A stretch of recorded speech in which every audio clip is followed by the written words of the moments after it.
What is going on, guys, and welcome back to the Stars Exchange for another Obi-Wan review, episode 5, part 5, whatever you want to call it. Dropped this morning or last night, whenever you watched it, I guess. But yeah, wow, big episode, a lot to talk about. Yeah, Mike, how are you going today? Man, it's always good. I said this last week, but it's always great to start your day off with some Star Wars. Feels Yeah, very different to, again, when Mandalorian was premiered in the Book of Boba Fett. I would stay up and watch it, but now it just feels amazing to get your day going with some Star Wars. So I'm doing great, man. How about you? yep, doing very well. Me and you watched the episode this morning, which was a good experience. Always nice watching it with, a fellow Star Wars fan and, of course, a dear friend. Um, Yes. but yeah, wow, crazy episode. I guess now I should just say spoiler warning. There was actually quite a lot to be spoiled this week, unlike last week.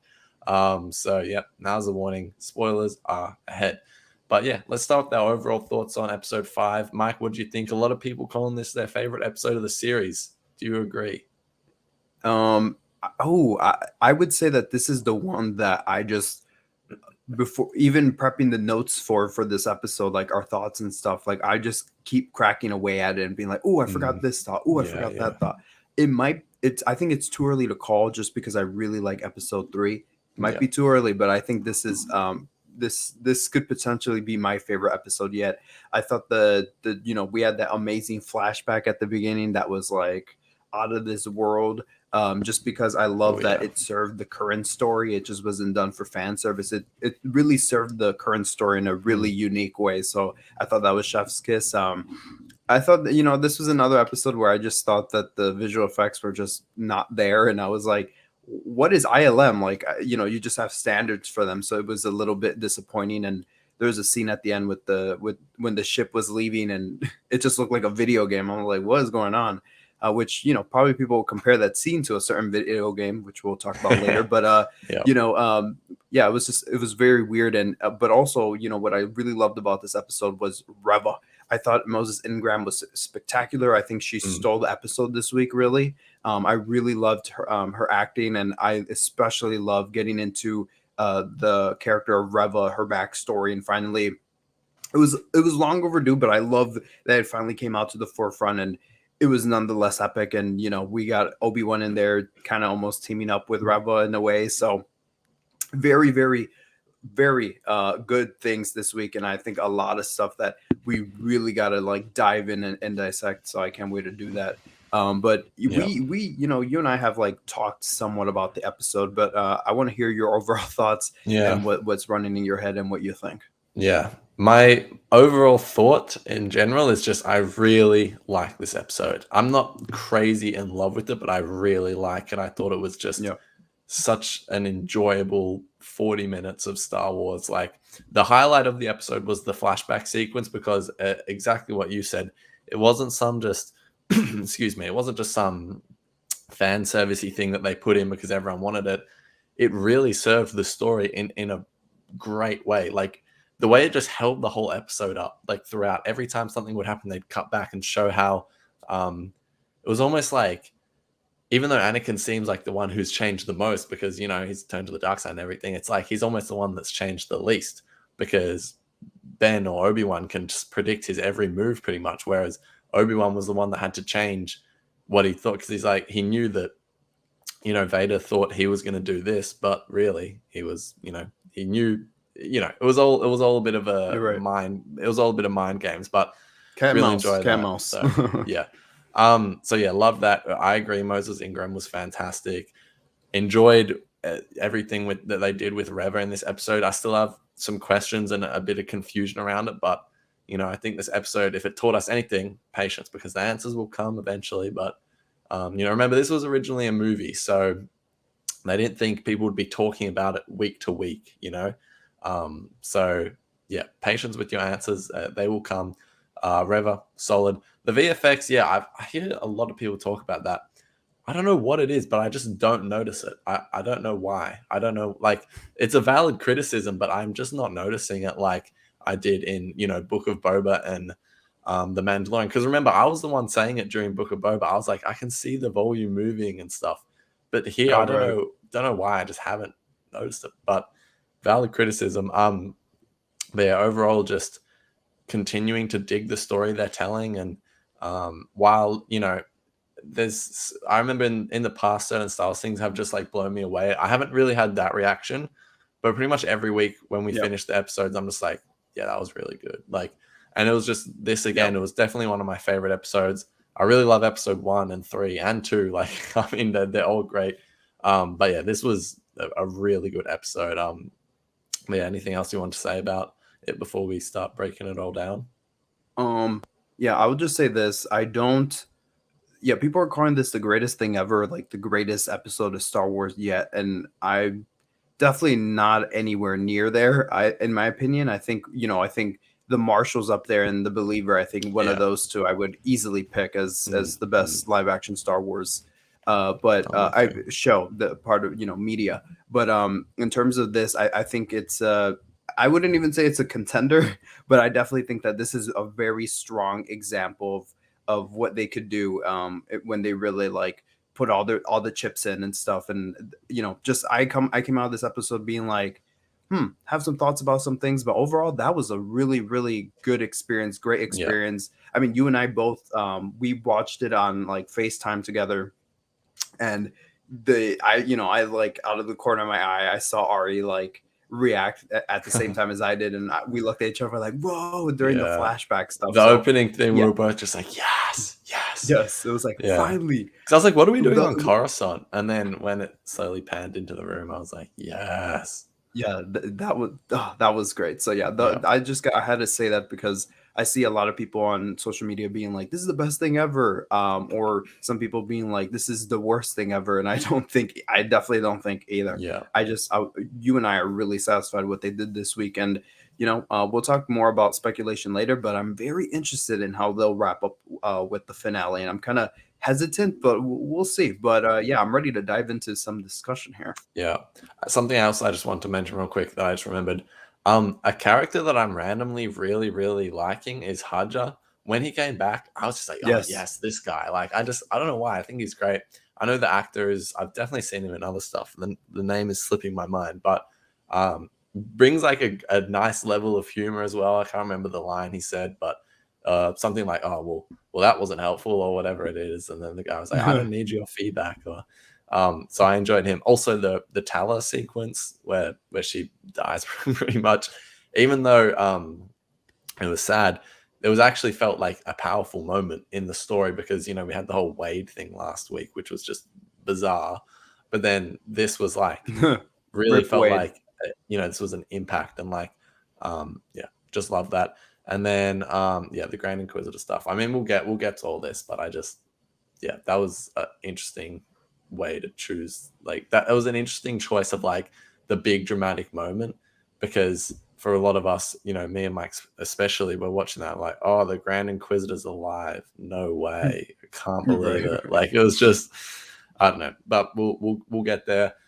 We just talked about it. Let's start breaking it down. So we open on Coruscant with the flashback. I wonder where this flashback actually takes place. I assume it's like just before episode 2 or something. Anyway, the music was amazing. This was one when I rewatched it just then. That was my besides the Obi-Wan theme. That was my favorite thing that Natalie Holt has done was that music in that bit. It wasn't like she wasn't, drawing on old motifs, but I really appreciated what she did. It just sounded really nice. But yeah, as I said, I felt like the whole flashback sequence held the episode up really well because it went throughout the whole episode.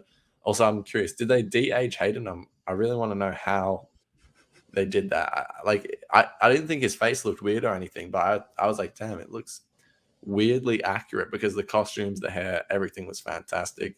And the choreography, the acting, like, yeah, definitely my favorite part of this episode. But Mike, I've been talking way too much about it. What do you think? No, no, no. I wouldn't blame you, and I don't blame you for talking Yeah, about this too much because, yeah, this was. I love that this wasn't a fan servicey moment because we all have been saying we want a Clone Wars flashback, we want a Clone Wars flashback, but what we really mean is we just want to see Anakin and Obi-Wan in their Jedi Prime years, yeah, yeah, and not necessarily that they're in the Prime here, but I love this more nuanced like take on it and more of like it has more heart than what we would see of like, oh my god, let's get this cool action battlefield shot of Anakin and Obi-Wan marching through like Chrysopsis or something, or Yeah, Felucia with clone troopers behind them. Like, oh my god, cool. That would be cool for 10 seconds, and then we all move on after we like yeah. like You don't salivaed all over it. you don't want that instant gratification. You want something that has, can stand the test of time. So, and I think this will. Exactly. Yeah, And that was my next point, is like yeah, this scene will definitely be something that we go back to often and be like, wow, I love that there's so much heart in this mm, moment, and it really captured um kind of like the brotherhood that Anakin and Obi-Wan had mm, in it through the growing pains in Attack of the Clones, being yeah, we had some of that rift in there, and I was like, oh, perfect. You perfectly captured that like frame in the entire like sequence of Anakin and Obi-Wan's relationship in Attack of the Clones, but you also had that later, more like one-on-one moment that we kind of get in Revenge of the Sith. So this really scene was a perfect bridge of Attack of the Clones and Revenge of the Sith, of those characters, mm, just as we talked about in Star Wars Brotherhood, how that book was a great connection piece between the two, a great bridge, and that's exactly what this flashback did for me.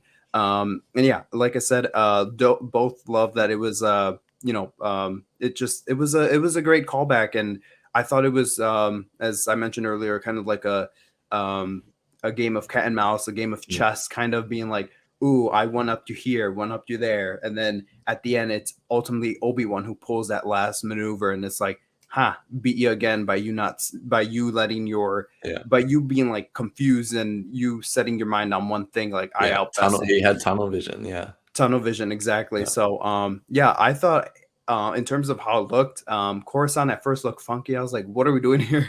At the shot. But once we got into that cool like room, I was like, "Oh," it just felt like we were back home, yeah. chilling at the Jedi Temple. And Hayden, I thought looked great. People were saying, I saw some like a few comments, nothing overall dominating the conversation, Mm. but I saw a few comments saying like, oh my god, I'll never forgive Disney for not de-aging Hayden, but I thought he looked Mm. fine. I Like, thought he looked really good. I was did he? wondering. That's why I asked if they de-aged him, because I'm like, how did they get him to look that good? Now we know the rumors that Yeah, came up before, maybe like 2-3 months ago, talking about that they were de-aging Hayden or something, and we're like, oh no, because I yeah, think right. he looks fine for Episode 3, Anakin. Like he looks just the same. Yeah, But for Episode 2, now I get it. Now I get the de-aging rumor. And mm, for what it was, I thought this whole sequence was great. Obi-Wan, it was great. And you and I had done a Star Wars prequel marathon mm, before this, or at least we watched the prequels in full. Haven't still gone through the original trilogy yet in our yeah, marathon, but it was great, great, great. It just enhanced our experience, having watched the definitely. prequels just recently, and it was Yeah, like, oh yes, this is what I wanted. So cool, cool. Attack of the Clones love. Yeah, I love that. Also, you could just tell how much fun Hayden and Ewan were having in this. yeah, You yeah. could just That's tell what that I'm they were saying with the happy. choreography. Like, I can just imagine them like doing that over and over, over like rehearsing it, and then like Right. just yeah, it's fantastic. It's stuff to gush over. Yeah, definitely. Yeah, it was like one of the first things I said to you when the episode ended. I was like, I'm so glad we rewatched the prequels before we Yeah. watched this series. Um, but yeah, anyway, flashbacks, incredible. And then moving on to like the present day, I guess, Reva is given Grand Inquisitor, which we sort of learn later is like not, it wasn't really her being given it, because Vader like knew she was gonna mess around. I'm still a bit confused on this, but what do you think of Reva claiming the Grand Inquisitor thing? And I knew as soon as they put that little badge on her that was going to be like some mise en scène for like them to like take it off later and be like, you're not the Grand Inquisitor anymore. Yeah. So yeah, Yeah, I was exactly thinking, and I finally love that the stupid pin or whatever. Finally, it had a place in it, because they just yeah, randomly put on the Grand Inquisitor, and it was like, well, that's weird. Like yeah, it yeah, was just like, for what? But then it was just a moment like this that needed to like have a moment where they pin it on her. I was like, all right, fair enough. Like fair enough. I know that that's gonna be a pin they saw at Galaxy's Edge very soon, yeah, so I'm gonna want it. So yeah, that I thought that was fine. yeah, But yeah, I thought that whole sequence is very kind of reminded me of Last Jedi, when Hux is called onto the bridge and is thrown around by Snoke, but Reva wasn't thrown around yet. That would come out. That would come later. But yeah, I thought this moment was cool where he was like Neo. I was like, oh, what's going on? Is she going to be knighted or something? I don't know. I was like, what's going on? And obviously, we got to learn that she was promoted as Grand Inquisitor. And as I said last week, I love that this Grand Inquisitor title is being more played around with in this series than I thought what Rebels did. Because Rebels, the Inquisitors were still an evolving thing, and they didn't really hone in on what they want to do with the Inquisitors until like season 2. Even though they might have had some thoughts in season 1 and season 2, they're like, nope, that Inquisitor was the first of many, and now I feel like it just comes everything full circle with this moment. So yeah, I thought this was great, and oh man, Reva and Vader, just loved the two. Every time those two in a room, I'm like, either someone's gonna throw a chair at the other person, or it's very cool. So thought this moment was great. Love the shot of Vader looking out into the in the or was it Jabim? Is that the planet Yeah, Jabim or whatever? I love those shots. So yeah, I thought this moment too was very cool. And yeah, the whole. I mean, we'll talk about the Grand Inquisitor later, but I have some things on that. But yeah, that was pretty cool moment. absolutely. And then we do get to Jabim and the ship's landing. So like obviously this episode takes place straight after part 4. And I already said this to you, but thank God they didn't come off the ship and be like, guys, we lost Wade, and have like this big like, and everyone there would have been like, oh no, like I was thankful they didn't do that. Anyways, as I said, good to see Hadja again.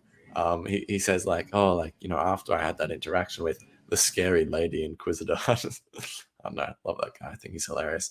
But yeah, then we sort of start to see Obi-Wan, like, I feel like he's becoming more and more back into like a Jedi. And you can see it just with his outfit. Like he's like slowly upgrading the way he looks each episode, which I Yes. find pretty funny.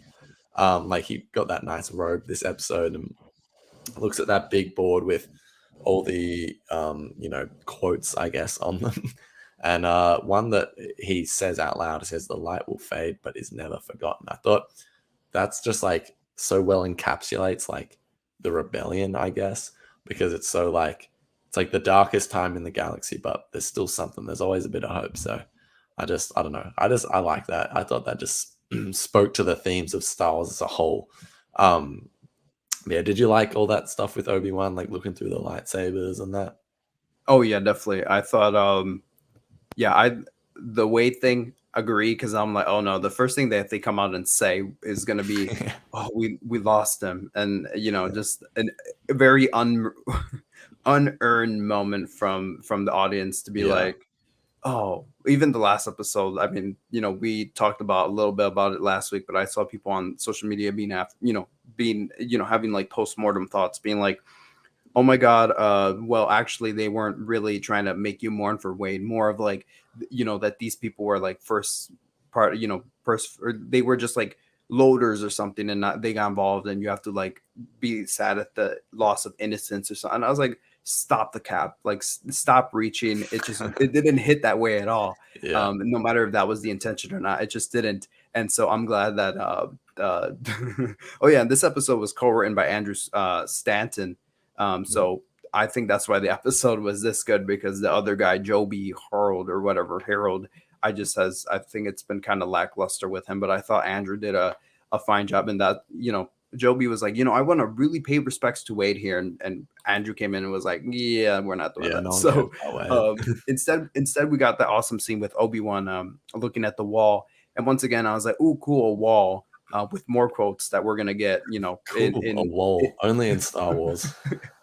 right, all the Easter eggs that you could just imagine already. And I'm Yeah. like, well, in a few days time, I'm gonna see like a whole bunch of YouTube thumbnails with like a full breakdown of the episode, and just like Yeah. red circles like highlighting all the quotes and stuff, Yeah. and be like, oh my god, did you know that like Kate and Jara's passed through here, Yeah, so yeah. Caleb Something Doom. like So that. I'm like, we're gonna get all that very soon. But Yeah. yeah, I thought I love that you brought that up, that Obi-Wan is more looking like a Jedi now. And he definitely was acting like one when he was Oh talking to yeah. everyone. Big time. It was very awesome to see him in that moment. I felt like we were back in like Clone Wars, and he was leading the troops somewhere, and he was just giving everyone an update and being like, we have to stay strong and stuff like that. And he kind of funny, and this is to Ewan's incredible acting ability. At first, he started off kind of like his words slurring a little bit, or like unfocused, and then as he spoke on, he just got more determined and put his foot down on a lot of things. So yeah, that's the way I took those scenes. And Yeah. who are those lightsabers belonging to? Don't know. Yeah, Why are I they was there? expecting to go on Twitter after the episode and to be like, "Oh, they have Mace Windu's lightsaber," or just Yeah, like right. something like that. I But did. yeah, I will not lie. When I was looking, skimming, scrolling, or whatever you call it, scrubbing through the episode to like pick up details that I just wanted to talk about, I paused there and I just took a second and I was like, I'm like, you know what? I'm not gonna do this. I'm not gonna sit here for yeah. 5 minutes trying to figure out whose lightsaber. Not gonna do that. I'll wait for a Twitter thread. So yeah, Yeah. yeah, that's my take. No, definitely. And then after we get that, Reva, we see the tracker from the last episode has worked. And Leia's droid starts to like sabotage the base. And they lock it down. Reva tries to break her way in, and then Leia's like, "Oh no, I can fix it." And I don't know what it is. Like, I really do like little Leia. If you go back and listen to our previous reviews, I really do like her, especially in the first two episodes. Actually, and episode 3. But these last two, I've just been like, "Oh, I'm just getting a little sick of you, little Leia." Yeah. I don't know what it is. I was like, she just Uh, the way she just came and she's like, "No, I'll fix it." Like yeah, she's good leader and everything, but I get it. Like she's Princess Leia, but 10-year-old Leia, saving everyone and fixing the blast door just was a little jarring to me. I'm gonna be completely honest, but like I wasn't really that annoyed by it, but I'm just getting the tiniest bit sick of her. I thought she was gonna stay in for the first 3 episodes and then be gone, but yeah. looks like she's she's definitely gonna be in all 6 of them. There's no way she's not gonna be in the next episode. No, the So last episode they take her out. yeah. Anyway, did you have any thoughts on that? Yeah, it little Leia, I didn't have those thoughts as I did last week where I was like, okay, I'm a little tired because in this episode she wasn't really present at Yeah, all yeah. beside her sassy moment. But I think, I have a cousin who's how old is she? She turned 6 or is she 5?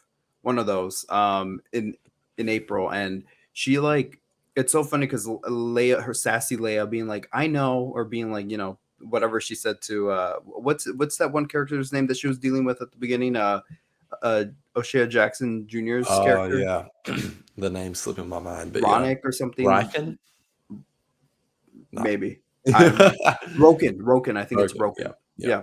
So they have a moment together and she responds in the most sassy way, and it just reminded me of my little cousin being like, you know what, I think that encapsulates the little like sassy girl, diva energy. And I was like, yep, I think that's the way I took it, because I could relate to something, but it is overall annoying because when I'm trying to have a conversation with my little cousin and she responds, yeah, I know, I was like, Yeah. okay. So it just reminded me of a little bratty kid. So that's funny that you say that about Leia. But someone needs to take Yeah. like a screen recording or whatever of the way you said that, because I just started laughing over here when you're like, I'm getting tired of you, little Leia. Someone needs to No, capture that. But yeah. I love Little yeah, Leia in the first 3 episodes, but these last yes. 2, for whatever reason, I just have been a little sick of her. Yeah. But I do love Lil Leia yeah. in the first 3, and it was, side story, a little cool moment for me. A follower of mine sent me a screenshot of, or sent me a story of the actress for Lil Leia's Instagram account, and on her story, which is run by her parents, her whole Instagram account, she shared one of my posts, or they Oh, shared one of my yeah. posts, and I was like, whoa. So no, Lil Leia, I love you. Yeah. Me in episode 6. Don't. Oh, I'm yeah. joking, but you know what? I do love the that trope of, oh, we're tracking you to your base. I think it was taken to the next level of actually you having, taking full control of her little Lola droid and actually like screwing things up at the base. I thought there Yeah. were some moments that could be expanded upon about that, just because I just thought it was like, okay, so Leia just like grabs it and figures it out for herself. I mean, Yeah. cool, but no one even questioned as to what was going on. Like, how did they shut down our base? Like, no one Yeah, was yeah. questioning anything. I think there's a lot of logic flaws in here Yeah. throughout the episode that I was like, okay, I like scratched my head at, because no one questioned why the Well, no one doors was were like, "How's it closing. going in there, little Leia?" Right. Like, No one was I checking love up how on her. in my head I was like, "Yeah, they must call her little Leia." Right. Literally, Yeah. yeah.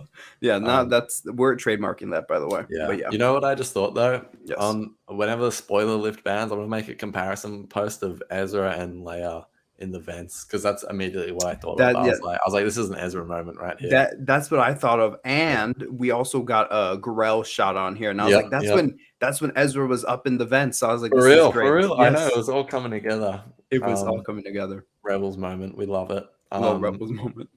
Yeah. So yeah, then Ben or Obi-Wan gets his a message from Bale, pretty much Bale just voicing his concern, saying if I don't hear from you soon, I'm going to go for to Tatooine and help Owen out with the boy, as he says.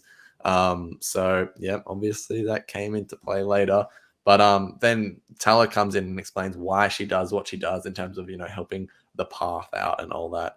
And she says you can't forget, what is it? You can't forget the past, but you can fight to make it better, or something along those lines. Yes. And once again, another banger quote. I really like the lessons Obi-Wan tries to teach, even though they can. It's not like these really like deep things that you have to like really analyze to get, even though it's all like on the surface in terms of like, when I think Tala in episode 3 was like actions speak louder than words. Like it's really in your face, but I like it. Like it's just so Star Warsy. That's what Star Wars always does. So, yeah. I Anyway, mean, take that back that's just a side to note. even Yoda, because I do see some people complaining sometimes, like people complain about modern Star Wars and more of the lessons that we learn. It's like, yeah, we already knew that, but it's like you didn't though. I remember people were complaining about Yoda and Last Jedi being like, okay, like so what failure, what like what? Okay, we already knew that, but that wasn't even what he was telling you. And it's same with what some of these lessons that we learn in this series. It's like, yes, while on the surface they may seem like just like very surface like and being like okay one dimensional type quotes and stuff like that, but no, I think I mean take it back to Tala and what she said about Ben being right. I'm like some things you can't forget, but I actually wrote the quote down, but you can fight to make them better. Yeah, yeah, And it's like okay, you take that surface level and be like, all right, cool. But then you think about it and the connections to what she's saying, and she dove into her backstory about like what she lost and stuff like that. And it's like, no. And I think that you can actually take that with you and be like, yeah, I can make a difference by like standing up and fighting back or whatever. So yeah, I mean, shoot, I thought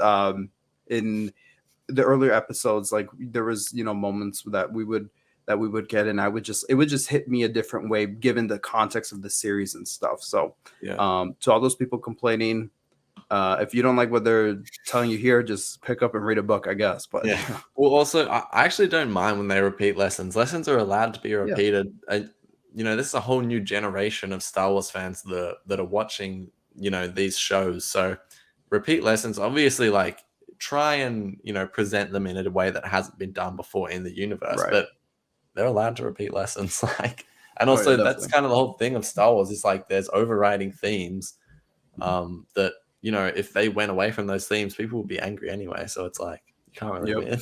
win. You can't win um, here. yeah, but so we get that sequence, and then we move on to Reva, who explains what happened to her as a youngling.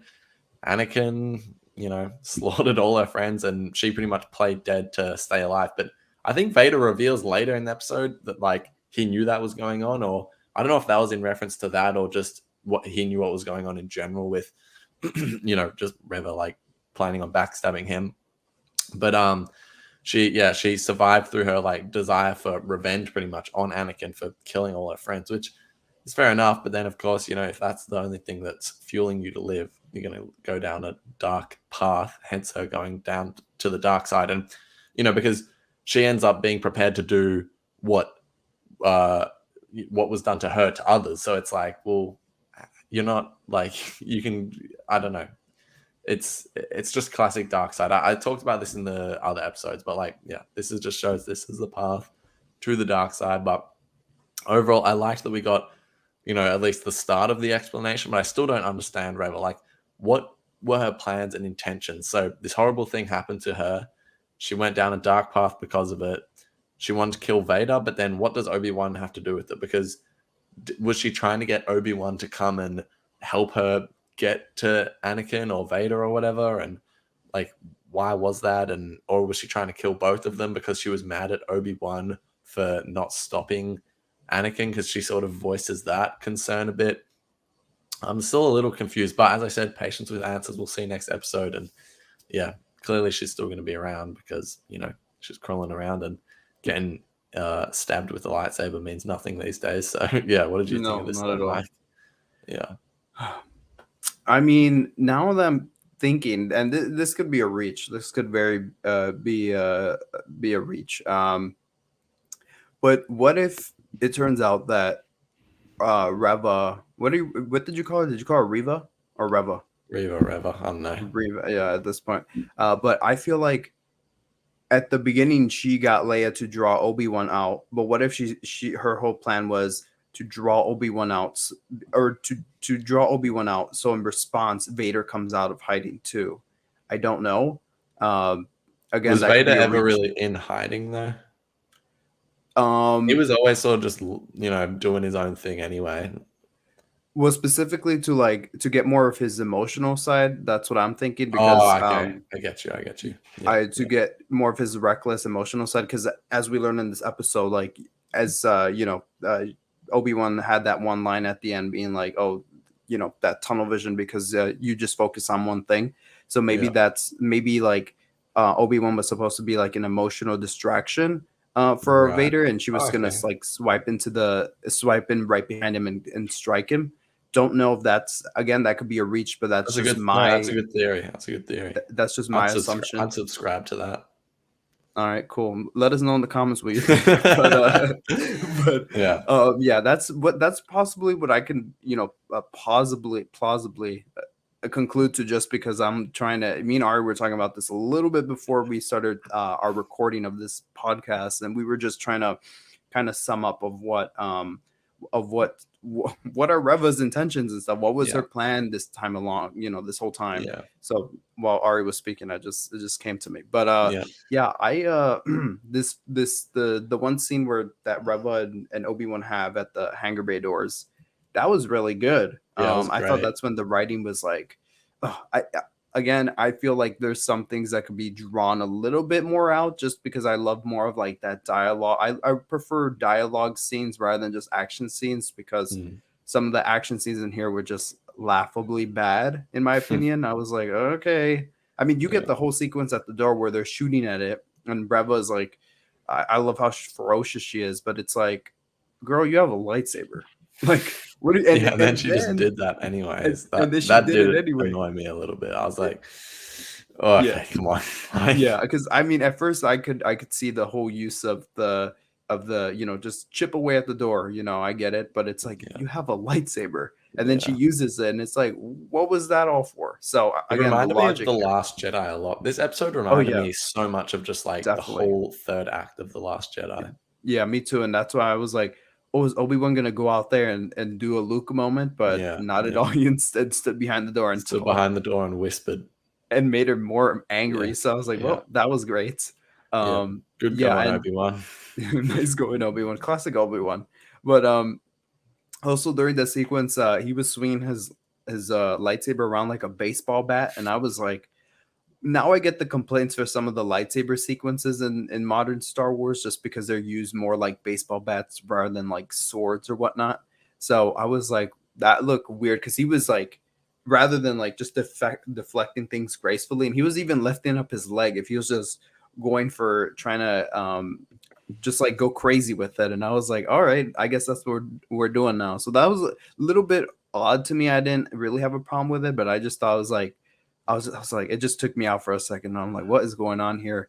But yeah, like I said, the whole dialogue stuff with Reva saying, we thought he was here to help, talking about Anakin, and then I played dead. Why didn't you stop him? And that to me was like, okay, that could tell, because she did mention like that was your Padawan, you were the master. She said something like that. So and then why that's went she there to help? Yeah, exactly. And that's why I'm thinking like, okay, maybe that's why she has such a thing to pick with Obi-Wan, just because of he he forsook them or whatever. Like that was his apprentice, and maybe she thought he was responsible. Again, me and Ari were talking about this beforehand, so we're trying to drum up conclusions. But I think maybe hopefully we get an answer, because I wouldn't like, this is one of the moments that it's just like we spent too much time with Reva trying to draw Obi-Wan in the beginning for us to get like a concrete answer. I don't want to be like sitting here being like, yeah, let's like do like all these theories and stuff. I don't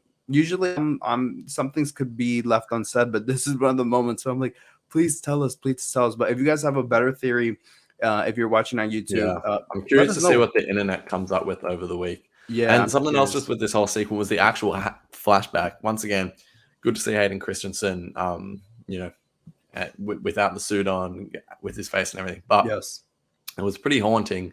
It Oh, was cool to see, because it was like, but yeah, it was devastating, but like it was good storytelling. But I I was like, will oh say, my god, just for just to say it out there, I'm glad they put like a warning before the episode, yeah, just in yeah. case, because of real life events that have happened recently. So I'm glad they actually put that out there, because people were tripping up about the first episode. Or actually, when we were with Star Wars Dude at Celebration, we were watching Stranger Things.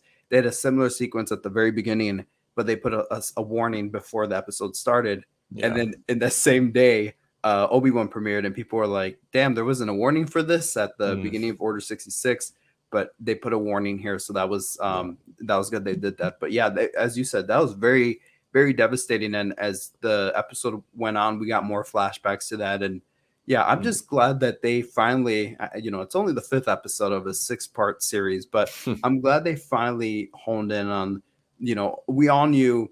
This is what I Yeah, really like about the series, is that we all knew some things. Like we all knew Reba was one of those younglings. We all yeah, speculated. We all knew she was going to turn to the darks or turn on Vader. We all knew that, but they do it in such a way that's different. That's why episode 4 disappointed me that much, because it was so tropey, and there was other things that did it better, like Fallen Order, the whole water yeah, sequence. They did it way better. Like the whole rescue mission, it was just done better in other places.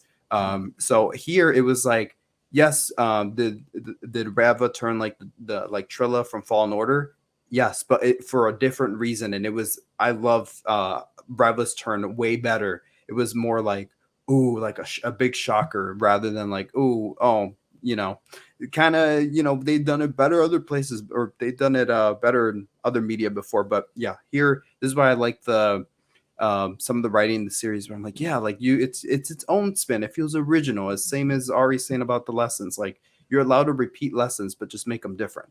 So yeah. so yeah, heck yeah. I don't think we knew Reva was going to turn on Vader. Did you think you You knew that? yeah, like especially at the, well, I mean, like I not But necessarily what on was Vader. implied? But the whole time she was trying to like get further up in the ranks to like be next to Vader. It seemed like. Not okay. Let me backtrack a little. Not necessarily on Vader, but I just knew that she was gonna turn. How so? Oh, what, to the dark side? No, to back, like she just like back to the light, I guess. But she hasn't turned back to the light. Not how do I say, like, okay. I'm so confused what you're No, saying. hold on. Not necessarily. I just, there was a, I guess she was a piece. And you know what? It was when she killed the Inquisitor.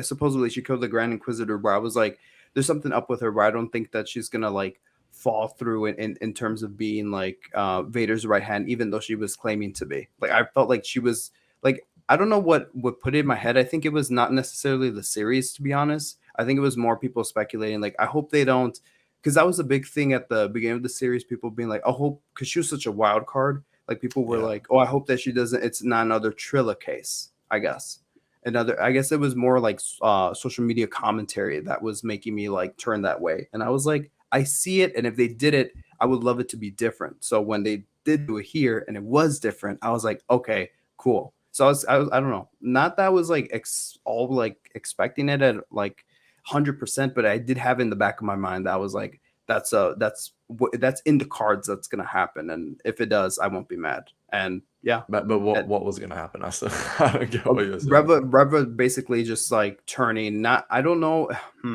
I don't know. I guess I'm Vader, because that's what Trilla did, and that's what people were worried about. So I guess I would fall in that category of Trilla turning on Vader. I mean, Right, I'm sorry, right. Reva turning on Vader. There we go. So you the whole time thought Reva was going to turn on Vader? In the back of my mind, yeah. Really? I did not Yes. think that at all. Well, I mean, I knew it was a possibility, but all right, fair enough. I just never heard you be like, "Yeah, Reva's going to turn on Vader." But Yeah, I wasn't. the whole time we were like, "Yeah, she was definitely one of those younglings," but you were never like, "Oh, she was one of she was going to turn on Vader."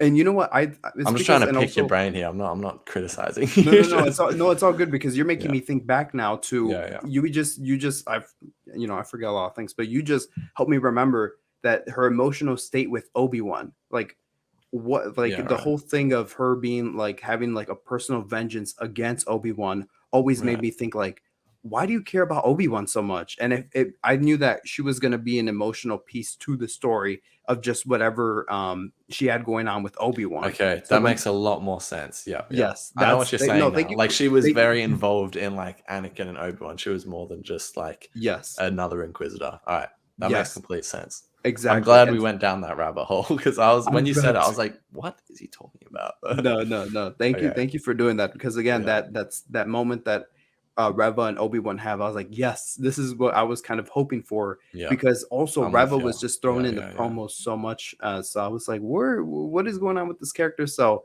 there we go. And if you're watching on YouTube, as you can see, I did this a day ago, not really this morning, but Oh yeah. here we have Reva, Obi-Wan, and then Vader at the center. So it just turned out that way in this episode. I predicted it. There we go. Yeah, But take no, us away. very, Take us very away. nice, very nice backdrop created by Michael himself. But yeah, so Reva, cool. Hopefully we get more answers next episode. But Tala does unfortunately die. We did touch on it. It's a good sequence. It actually like made me feel emotional and very unlike Wade, which once again that was just peculiar. But yeah, the sequence was great, and this is not my take, an original take. I saw this on Twitter, but Tala says about Ned because he can't speak, but actions speak louder than words, and he does like jump in the way of Tala to try and protect her, even though she does still die. Shout out to Ned the droid, gotta love him. And yeah, no, I'm just really glad that that sequence was well executed and good on Deborah Chow for making it seem that way. It Yeah. seems like a trope whenever someone like maybe I just don't understand like medical stuff, but it's like a trope whenever someone like pulls their hand out and there's like blood, it's like they always die. It's like that's when you know Yes. like they're gonna die. It's like I don't know why that is because I could literally just have a scrape on my arm and be like, but Oh like no. for some reason, whenever people do that in Star Wars, especially, it's like, oh no, they're gonna bite the dust. So They gotta look yeah, at their wound. Yeah, I love that trope. yeah. That's yeah, you're no doctor though, but what do we know? I would say that this sequence reminded me of Rogue One. I mean, you had K2SO up in there and you had Same, you exactly. know, I I feel had you. it Yeah, reminded me of Rogue One. It was like, wow, this just fit in. And I think, oh, you were even while we were getting things ready, you were humming like the Rogue One. Uh, your father would be so proud, or your father would be proud soundtrack oh, from the overall I didn't even release. realize. Yeah, you were It's humming it. just So I was stored like, in my yeah. head. So, um, and Obi-Wan's reactions, his yelling, his no, like that hit. So, and it was hard because while I didn't all that much like last week's episode. I mean, I did like it, but it was just like, in comparison to this, I'm just like, well, not last week. I'm like, what were you doing? I did love that Tala was the standout last week, so that it made it her loss this week all that much harder. So I was like, Yeah, oh, exactly. And I feel and like Tala was what helped. Sorry to interject, but I just need to get this thought out. Tala was like what helped Obi-Wan get like out of his misery right. almost, and then that like thing that helped him so much and like was almost that beacon of hope for him is now gone, and he needs to like push on without her. So I think it was a smart writing choice to kill her. Sad nonetheless, but it'll be good for the story overall. So yeah, Another Tala was a Satine great moment character. for Shout Obi. out to Tala and Ned. Yeah, Love the droid.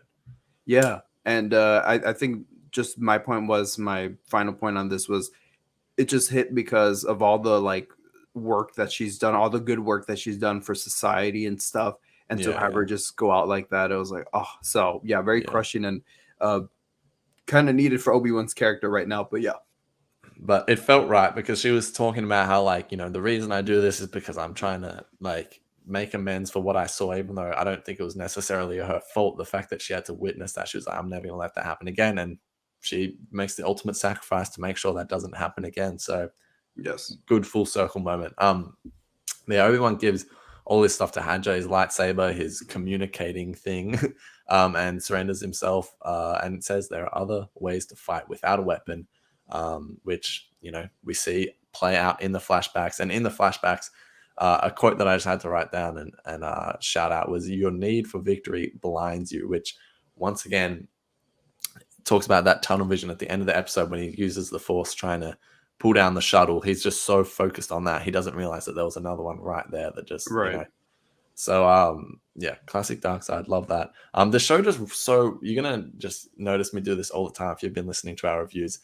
I've just really loved the way this show has like depicted like, this is what you do when you go down a dark path, and why this is why that is the dark side, and this is why that is the light side. And I just really liked the way they've showed that throughout the show. It's been one of my favorite things about the whole show. But yeah, Obi-Wan escapes. Vader does that, has his Force Unleashed moment, but yeah, of course, gets dummied. But what do you think of that like Force Unleashed thing? It's not the first time this show has, been made reference to has made reference to that game. So yeah, what do you think? Because when he did it and he was ripping the parts of the ship off, I was like, holy moly! Yeah. It felt like we were on Star Tours again. Yeah, for real. So yeah, what do you think of that? Well, I thought, last week I brought that up where I was like, it reminded me of a Star Killer scene in one of the trailers, and then guess what? I was right, because then we saw like all these people posting like comparisons. I was like, oh, okay, knew I was pretty close, but so this sequence was obviously, like Star Killer pulling down that Star Destroyer. So I was like, but it was cool finally to have Vader have given one of those moments, because we've seen Ahsoka hold down a shuttle. And I mean, this transport was way bigger, but we've seen Ahsoka hold down a transport in season finale of, a shuttle in the finale of Clone Wars. We've seen the both fifth brother and seventh sister hold the Phantom down in Rebels. So it was finally nice to and Rey and the transport from Rise of Skywalker. So it was nice to see Vader finally get one of those moments, and him absolutely like, again, doing that trope of, oh, like, let's hold back the enemy, but doing it in such a different way where it just like totally spun you on your head and being like, whoa, that was epic. So it like topped all the other ones for sure. Yeah, I thought it was scary, because I'm like, why is there not a shot going to the people in the transport being like panicky or whatever? Yeah, I was like, okay, I guess they're just gonna die. Yeah. So I thought that was a very cool moment. But again, what took me out of this moment, unfortunately, was the fact that the visual effects. I was like, I thought for a second, I was like, did we cut to commercial, to a game, to a game commercial? What's going on? It just looks so fake to me, and it just took me out, because it just looked unrealistic to the Star Wars universe. I was like, oh my god, it just looked laughably bad. But then when Vader started ripping chunks out, I was back in. I was like, okay, cool. So yeah, what an epic moment. And again, this flashback that we keep talking about ad nauseum, what a great way to tie that in. And as Ari has been saying, the tunnel vision stuff, like, I just thought that was masterful. And I'm like, yes, now I see why they brought Andrew in here. It just this was classic. Like, this was great. Love that ending moment. And it was very cool. I was like, damn, this is what I've been wanting from this series, almost like kind of writing like this, where it kind of like surprises you. And again, that flashback was used as an emotional weight for the audience and to the story, and you get in there, do your job, and leave. And I thought, I was like, oh, perfect. So yeah, love that whole sequence. Yeah. And then we sort of get to the end of the episode. Reva, of course, tries to backstab Vader, but it just does not work out for her at all.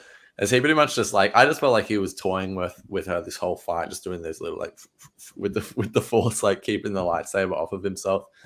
And then, of course, he stabs her.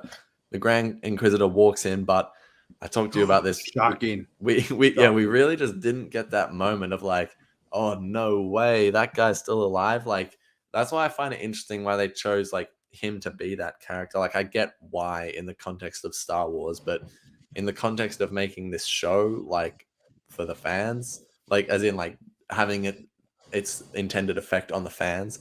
Just like The didn't show is really, for fans. yeah. Because I was just watching it, just like, oh no way! Like it was a cool moment. I was like, okay, cool. That was a good moment to bring the Grand Inquisitor back.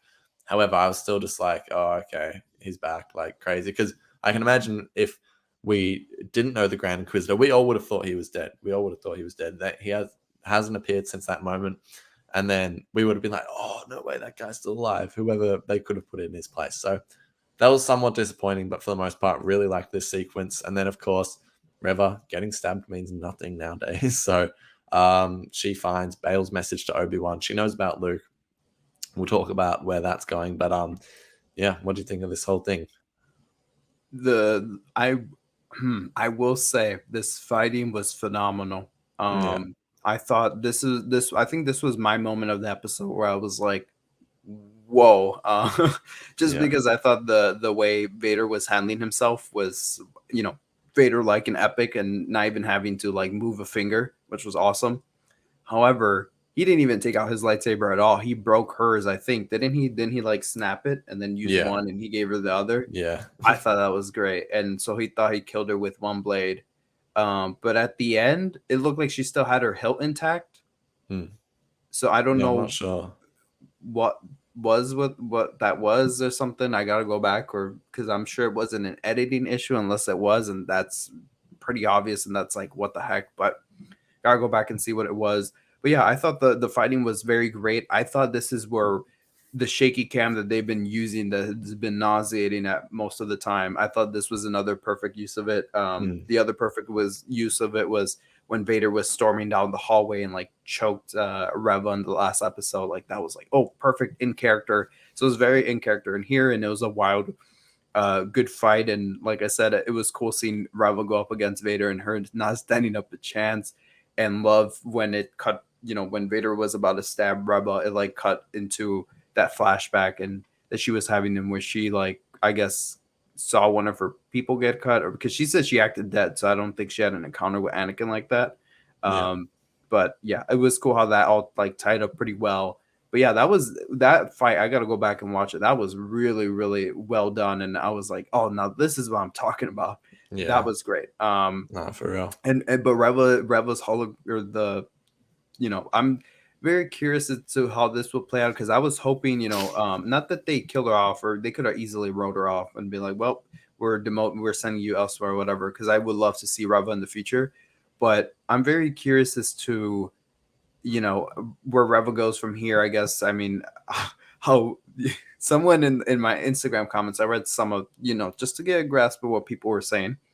And someone was like, "This finale better be 2 hours long." I'm like, "You're damn right." Yeah, Because I don't know feel what's that. I going felt on. that with Boba Fett though, and then it was an hour long, and it was probably my least favorite episode of Star Wars television. So, Well, yeah. you can go hear Ari cry about that in our Boba Fett finale discussion.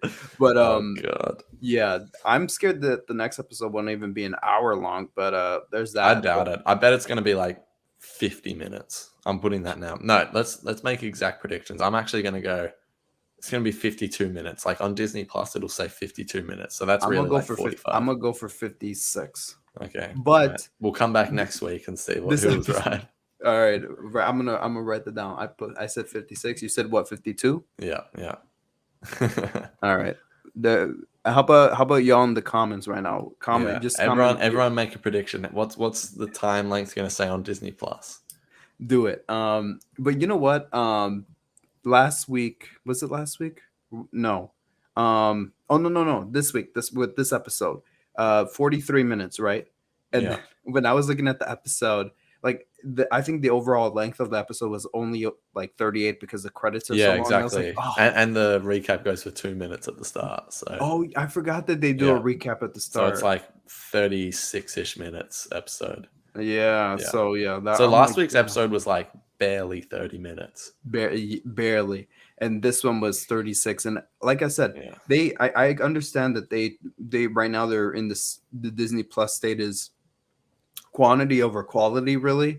I mean, just look at the Hawkeye show. But I mean, they just they, and even Book of Boba felt rushed in many ways, and this series has felt rushed to me in many ways. But what's it called?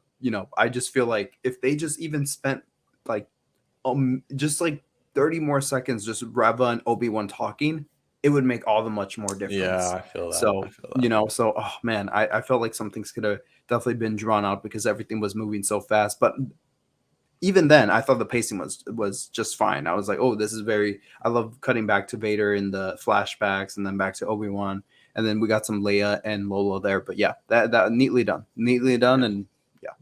So yeah, Obi-Wan, the last we see of him, he sort of is having a bad feeling about what's Ooh. going on, but he's like, oh, I'm sure it's nothing. So we'll see what happens then. Before we wrap, I just want to say congrats, Corey, Aubrey, and Michael rexing around. That was so awesome seeing that. I didn't see them, but I know they were in the background, saw the screenshots. So that was awesome. One day, Mike, me and you, you never know. Yes. Yeah. So yeah, a few content creators were in the episode, which is always cool to see.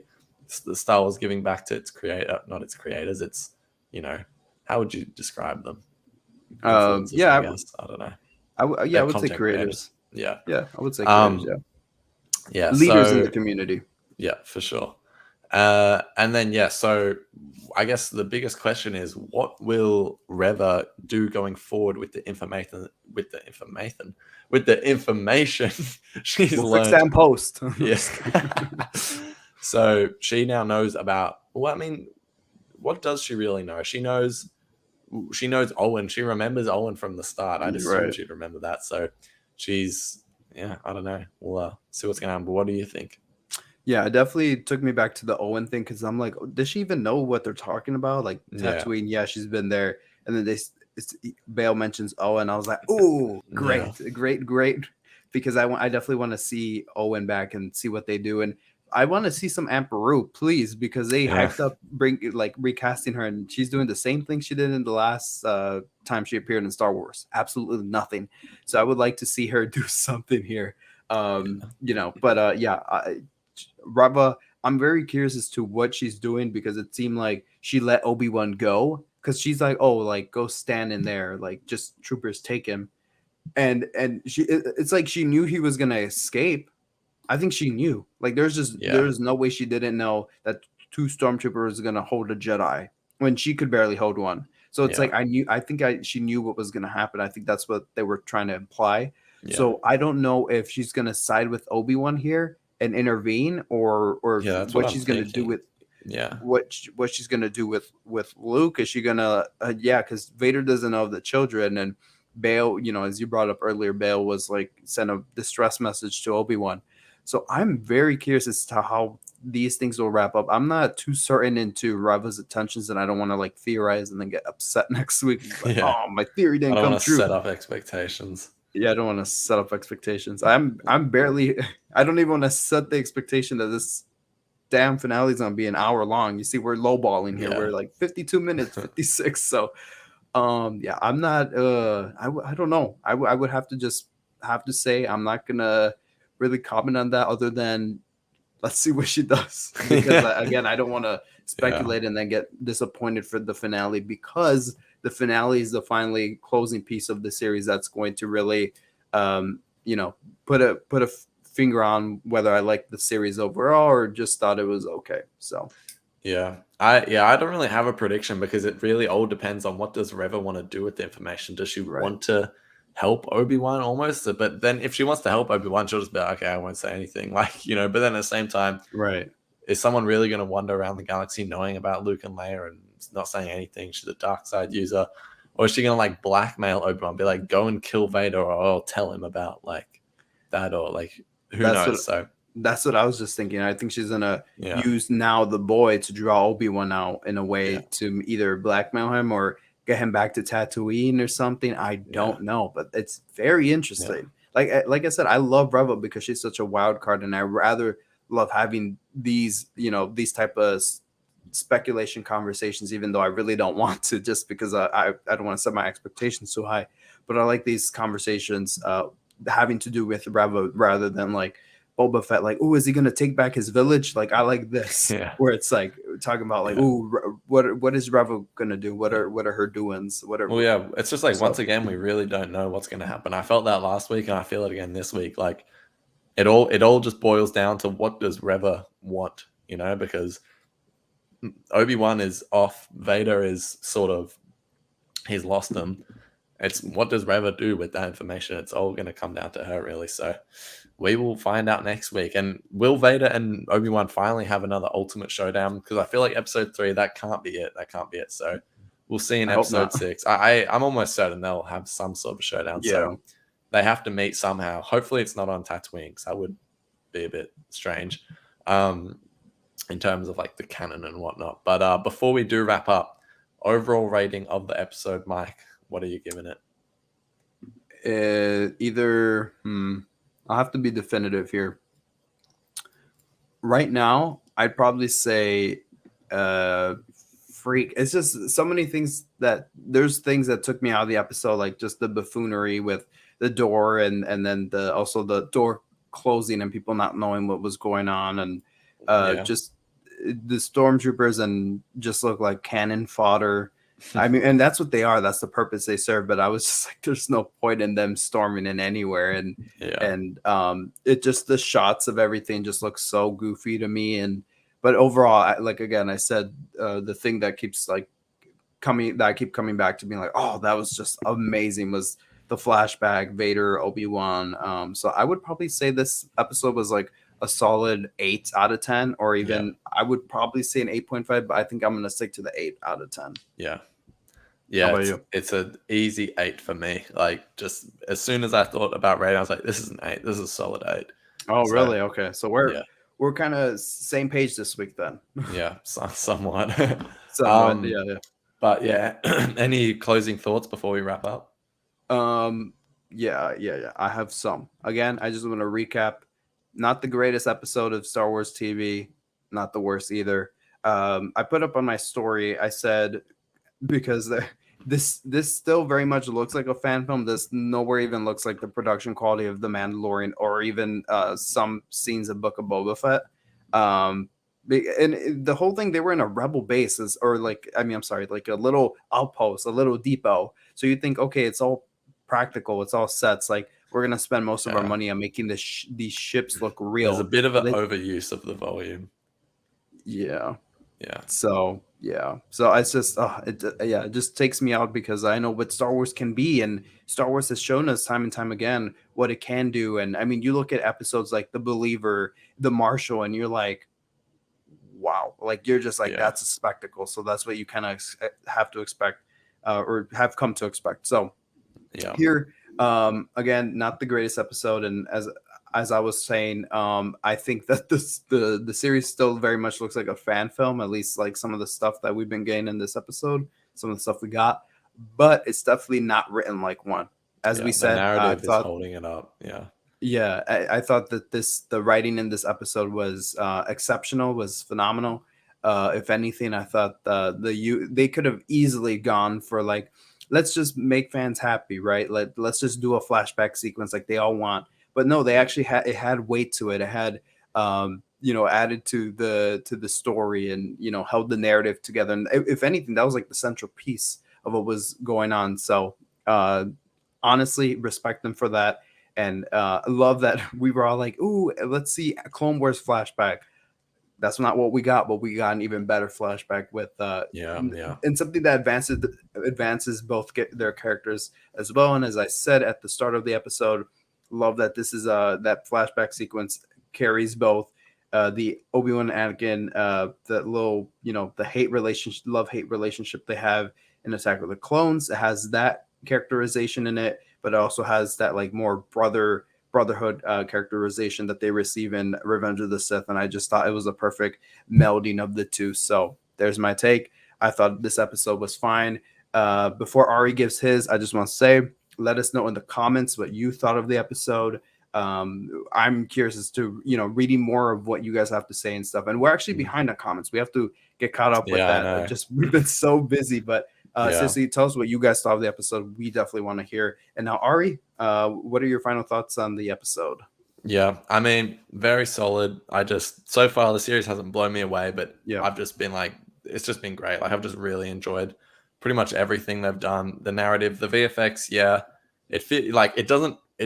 like for me, I can tell it doesn't have the budget of a movie, but it hasn't really taken me out of it like it has for some people. But Love the narrative.